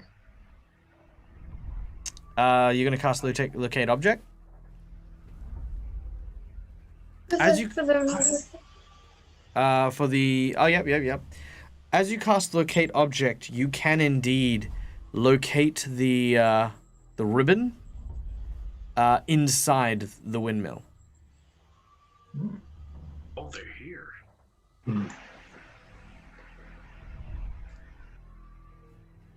I think I know what I want to do next, but I don't. I'll save it for a second. It's like we're not sleeping here tonight. Well, I would just, Argento, as Argento, I would just say, perhaps maybe someone should go inside, but not me. I don't think I'd be too stealthy. And I'll just sort of look around the windmill, sort of see what's going on around it. But I think, maybe someone should go in, but I don't know if I should because I have armor on. It's just going to be loud. I can send my bat in and I can look through I it. can vouch for that. You are loud, Argento. Yes. Your bat bites you in the armpit. But it's nighttime. Ouch. Yeah, but he understands what you're doing. I just want him to look. He doesn't have to go in if there's windows. Yep, that's how Guano 2 died. Yes. Fine, get it back in this cloth that I just lifted Oh, he didn't leave. Just bit you. Ouch. Alright. By the way, for those of you joining the show, Vagog's bat familiar has died twice now.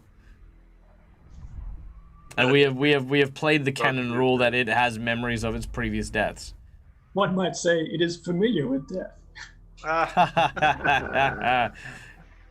Lose an XP. What XP? No, I was kidding.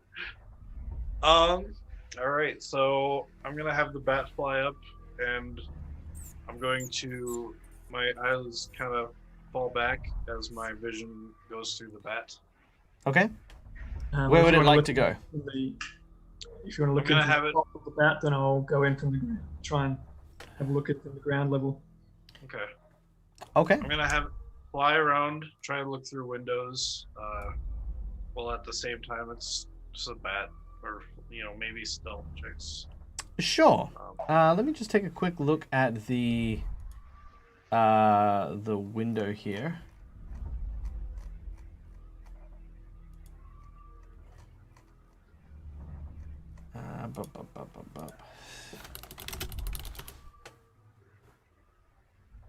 All right. So real quick, as you can see by the picture here, you have the primary door, one window, two window, with multiple windows on either side leading inside. The ones on the side seem to be open and allow access within. Okay, so I guess I'll have Guano fly in, but kind of stay at the ceiling, and just kind of like go and hang out on a upside down on a. All right, make Guano make a acrobatics check. Sorry, an athletics check. Athletics? Yeah. Doesn't it fly? Nope.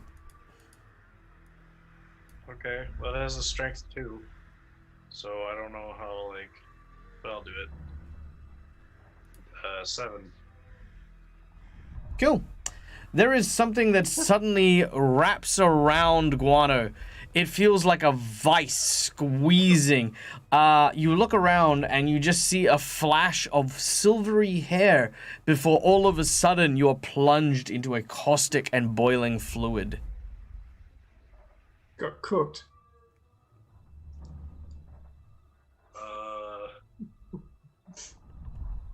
I don't think, as I kind of get my vision back, kind of just whisper to Esther and Argento.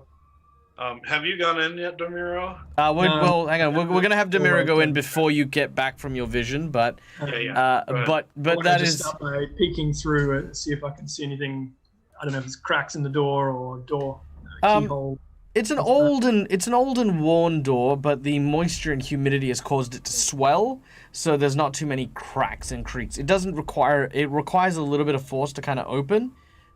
It's like one of those doors that's got that age kink to it. But with very little effort, you can, sort of push it large enough to be able to peer through. Within, you see the ground floor of the windmill, which has been converted into some sort of makeshift kitchen. The room inside is filthy and covered with grime, dirt, and dust.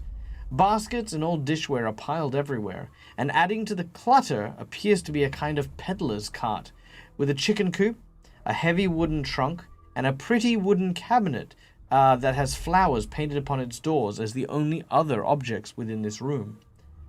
In addition, you hear the sounds of several chickens and several toads croaking from a barrel.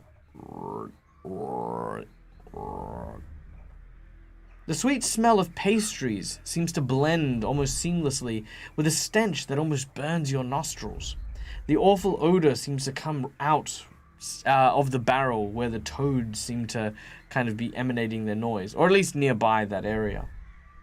The warmth from a brick oven against one of the stone walls makes the interior feel warm and inviting, and a crumbling staircase ascends from the wall across.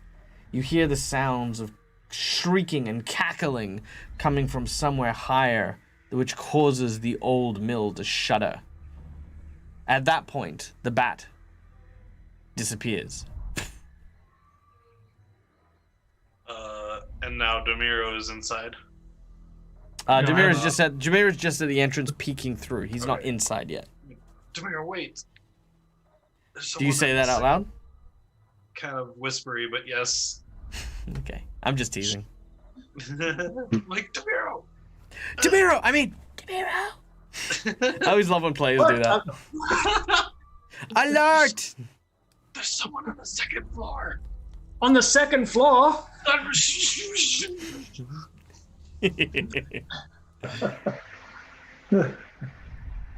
Silver hair. Yeah, I'll head back. I mean, that seems pretty apparent that there's someone or something going on inside anyway. Yep. Without that. What did you see? Well, there's cooking and bats and chickens and I mean, what isn't there really? Did you say someone's cooking a bat? I love a good bat. Esther? Don't eat guano. Argento. So Esther's just thinking, okay. So do y'all say what y'all saw, both y'all? Yeah, I'm like whispering it, but enough where the whole group can hear it, so.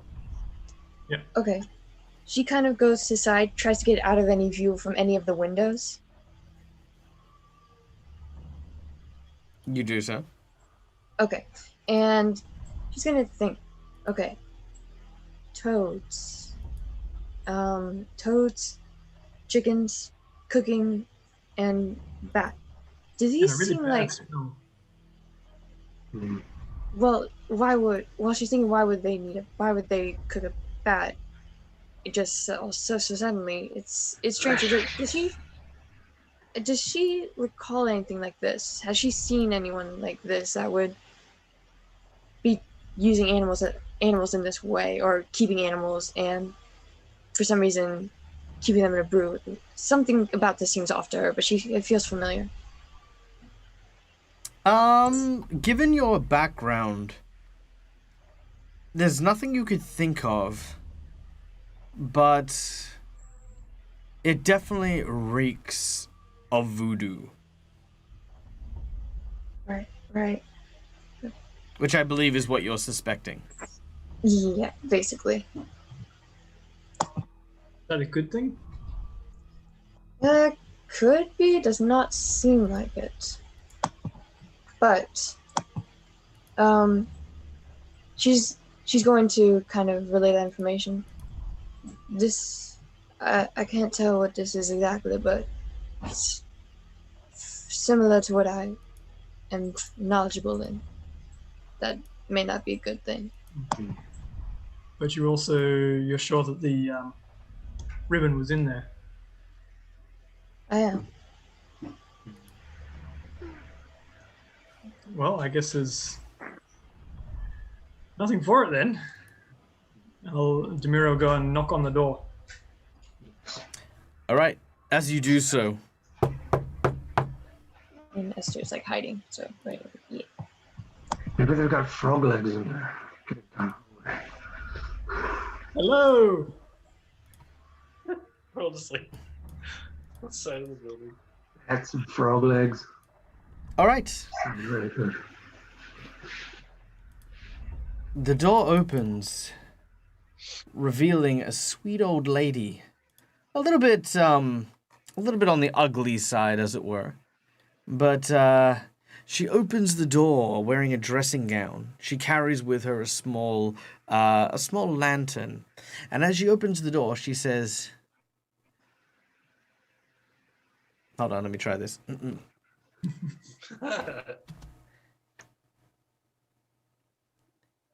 Well, hello, dearie. What might you be doing out so late at night? Ah, good evening, madam. I'm so sorry to disturb you on such a late time.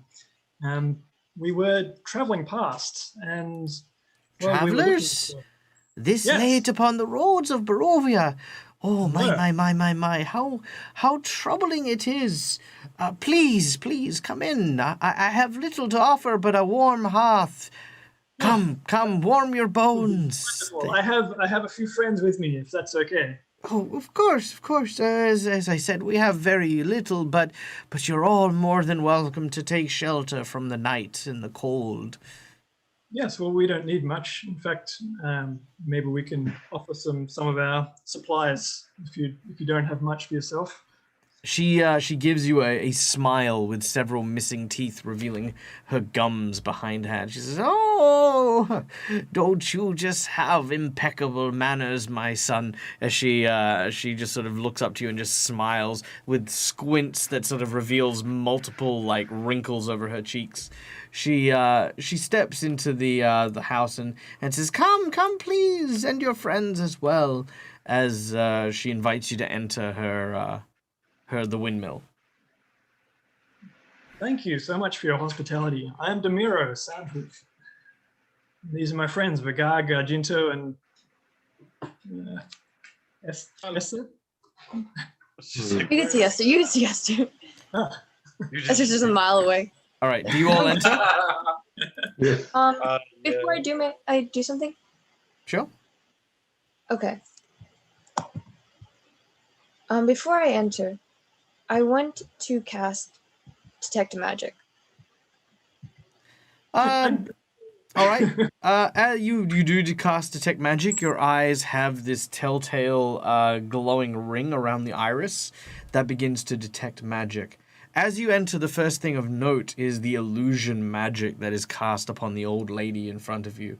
She turns and she says, "Welcome, dearies. I am Morgantha. I am a humble seller of pastries and pies."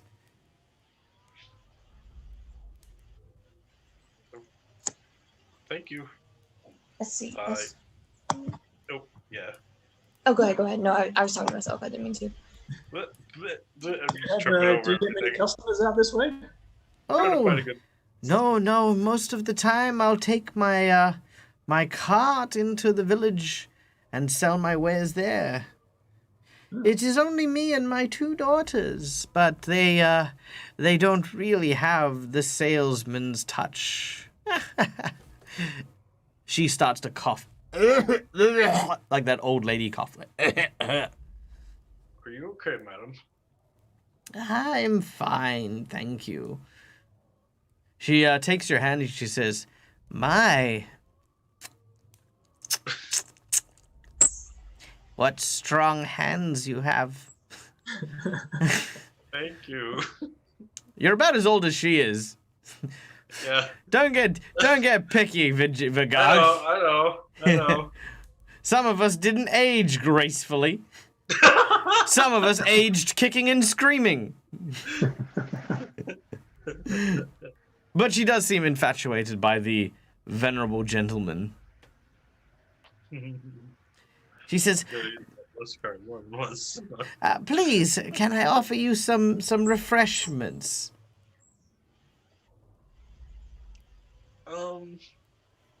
Sure, I'll take some water. Yes. As she goes behind a small table and pulls out a metal colander filled with water that she then just pours out for everyone. She brings it, but her back is kind of weak and she seems to be shaking as she holds it. Her body looks so frail as though the weight of the water itself might break her wrists. Here, allow me, and I'm gonna pour it for her. She pretends to fall onto you a little bit, and she says, "Oh my, such a strong man. Thank you, sir. You're too welcome. kind." Well, we'll leave you to get more acquainted with Vigag, but we must rest, or we'll As- be off early in the morning. As she falls onto Vigag, you notice that she kind of grabs his hand a little bit and checks to see if there's a wedding ring, and then lets him go.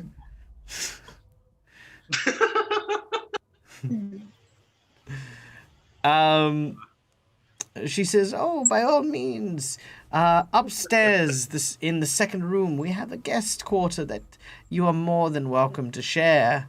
Though I'm afraid the young lady will have to stay with us. Rules of propriety and all." Of course.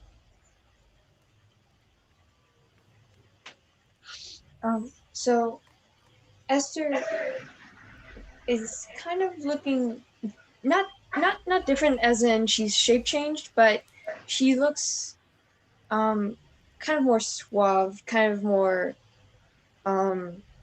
Confident? yes, confidence and less down to earth than she usually does. She's basically trying to make herself look more like the people that she perceived, that the people she's seen practicing dark magic. Or Okay. kind of what she knows, what she knows. So kind of like a Bakor. Yeah, I like it. I like it. All right, Esther is walking with a certain gravitas as you are entering her abode. Do you guys head upstairs to the bedrooms? I'll head up. Yes. I'm gonna try and note where everything is. Sure. Kind of look around. So she'll take you up the first flight of stairs. There you can see a large flagstone grinding flour as the windmill turns and the gears sort of crush the flour under the large heavy stone. She continues to take you up to the next level, where sure enough you see two young but relatively homely-looking women. They both look at Morgantha and say, "Grandmother, who are they?" "Ah, they're guests. They will be staying for the evening. Be sure to make them comfortable and lay out a space for our female guest." They kind of nod and chitter to each other. As they do so, she leads you up to basically the roof where the actual windmill mechanism is. It is a little loud here, as the gears constantly turn, causing the rotation of the flagstone, and there's not much here, but there is enough room for you to lay on the floor. Morgantha, the old witch, says, "You may stay here for the night. It is not overly warm, but it's a lot warmer than staying outside. If there's anything you require, I will be downstairs. I usually am up quite late preparing the pies for the next day. And my daughters will also attend to you if you require. Come." She reaches up with this withered, bony hand towards Esther and invites her to follow. Esther does so. As they turn away to leave, before I'm gonna get the quick last glance of her face, I'm gonna cast Detect Thoughts. Try to see what she's thinking of. She's ironically thinking about making pies. Huh? Okay. Well, she said she makes pies all Oh night. yeah. Mm. Right. Okay. All right, you guys hunker down to rest, and as Esther is brought down into the quarters, you can see that there is a mattress that has been put down, as the old lady says, "Now, I can tell that you are a special lady, and I have something here just for you, my dear." She reaches into this strange-looking bag with these long fingers, and as she starts to rattle them around, she pulls out what looks to be a severed human finger, desiccated and old and dry. She looks at you and she says, "Now, why don't we sit and have a nice talk while that lullaby spell deals with your boys upstairs?" Her voice changing, and as she places her tongue wide open, you watch as her body twists and forms into, as you suspected, a Bakor. Bones begin to jut out of her ears and nose, and she has tattoos of steel racing down her sides. As this witch emerges and rises up next to you, she stands with the same cadence that you greeted her with when you first arrived, and she says, "Now, my dear, ain't y'all a far, far, far away from home? Me and my girls..." Right at home. She says, "Then me and my girls welcome you, sister." And that is where we're going to end today's game. Also, hi Penhet, nice to see you. I'm sorry, I normally do a recap for people who join late and say, hey, what's going on? I always do, but we were so close to the end, and I just kind of wanted to get us over that finish line. I will tell you what we're doing, what we did today as a recap, but I highly recommend go check out the VOD, and don't forget, all of these videos go up on YouTube immediately, so, go check out what's happening on those. So, as we wrap up for today, guys, we are going to hit this by saying what our favorite moment was today, some of the things that we remember as most memorable, and then I'll give some critical analysis of what we did today from the GM seat, and then we'll go raid someone. So, let's start with Vigag. You know what my favorite part was. Your river ride? Uh-huh. I think it was the monster at the end of it. I'm going down, gonna going all the way down. No. Oh, yes. Yeah. Going down. Sorry, that got me bayou. hyped. Going down the bayou. Yep. It's just Vigag. That got me hyped. I'm sorry, that got me hyped. All right. So, that was a lot of fun. So, Vigag in the previous game had actually. So let's go back here real quick. So our group started. Here we go. Our group started chasing after a group of kidnappers, and found themselves at the Falls. There, they confronted the kidnapper, who had a bunch of guards, including an ogre, and Vigag had leapt off the bridge to try and create a kind of like a stepping stone of ice to make it from one block to the next to eventually cross the river without fighting the guards. Problem was, is Vigag failed his acrobatics checks and got swept down the river pretty much all the way to this area here. So that was kind of funny. It was very entertaining, and I think you took that in very good spirit. I like Vigag. He is definitely a very entertaining individual. Argento, favorite moments for today? There's quite a few. It was good round. I think what I found quite entertaining was when Demiro put Pigsy to sleep. So all I can imagine is a big ogre running and then just falling over like a tree straight off a cliff into the water. I thought no one was funny, but I thought, like, wow, that is probably one of the best one-shot kills of any. Because he had like no damage. He could have probably done a lot of damage to all of us, but yeah. Oh yeah, no, he level 2 sleep. Dang. Yeah, no, gone. Yeah, no, he had quite a lot left in the tank, and fell asleep in just the right spot too. So yeah, no, that was actually really, really awesome. Yeah, pretty good. Ended up saving me too. Yes, it's true. Yeah. So being attacked by a siren, let's throw an orc on it. Yeah, why not? Demiro? Favorite parts. I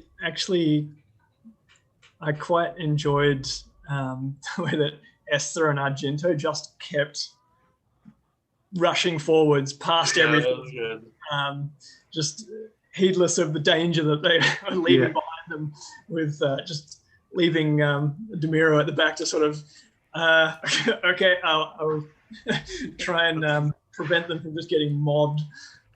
Oh yeah, and a few choice healing spells and stuff like that. Demira was definitely an MVP when it came to like supporting the 100%. group and stuff. It was so good to see, like, the flanking positions, the healing, and yeah, it was great. It was absolutely I awesome. just really enjoyed the characters coming through very strongly and just no regard for their own safety. Yeah. Oh yeah, and you know what? Just the assumption that everyone's just going to back them up, which we do.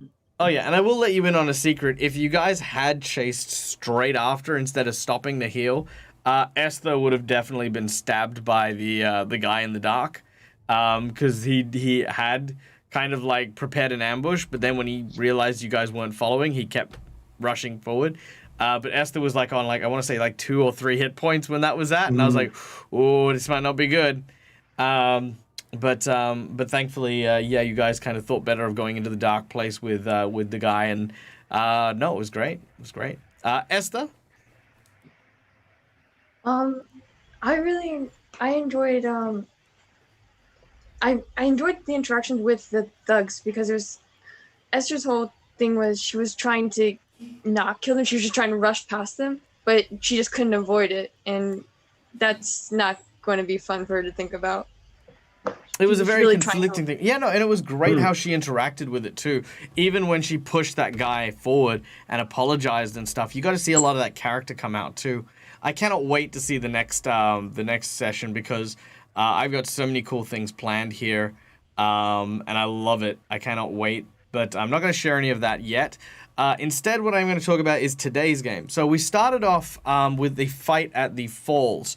Now, Curse of Strahd implies that the kidnapping has already happened, and that Bluto and Arabella, who are the victim and the kidnapper, have already gone off and kind of they're on their own and they're wherever they're supposed to be. I was not prepared for them to be caught, as it were. So there were some obstacles which I didn't expect or plan for you guys to get past, not without suffering some heavy losses. I think that kind of played out reasonably well. Probably the only thing I would maybe do differently is I would definitely have a contingency plan, as it were, like maybe an illusion spell, or maybe he collapses the trail behind him. Do you know what I mean? Because I saw no reason why, with a little bit of effort, you guys couldn't have caught up. So you guys did really, really well. I think you outsmarted a lot of my plays, which was really fun to see. Like, I love when, I have to really kind of put my creative mind to overcoming the challenges for me as a GM. We then had the travel through Barovia towards the windmill. I think you guys did great for your scouting, and I love that there is that suspicion in the air. And I've got to say, my favorite moment is definitely the bit with Esther when she came in like she owned the place. Like, it was, for me, like, that was just the signal of, instantly it changed my story, and I have unlocked a whole new section of creativity for this particular adventure piece. There is a whole quest here and a quest line here for both the boys and the girls. So it is going to be very interesting to see how they play it out. So can't wait. So thank you so much, everyone, for coming and joining us. Thank you so much, especially to Penhet, especially you, buddy, because you came and you stuck around for the outro. And you know what? People leave for the outro, but you came just for it. And that makes you a winner in my book. So thank you for that, dude. All right, so we are going to go and raid someone. So let's see who is up and about, who is doing some stuff. We have, let's see, Daldrick running Aurum. So yeah, we're gonna go raid them, because those are some pretty fun, cool, and groovy cats. Thank you so much, guys, for coming and checking us out. Guys, if you have not done so already, please come hang out with us on our Discord page, because we like hanging out with people on Discord. It's a lot of fun. If you want to tag me in Discord, usually you'll get a response from me pretty quick. I just like hanging out with people. I will always read chats, even if I don't respond to them all immediately. So yeah, come hang out. Come say hi to cool people. And until next time, guys, from us to you, game hard or die trying. Good night, everybody. See ya.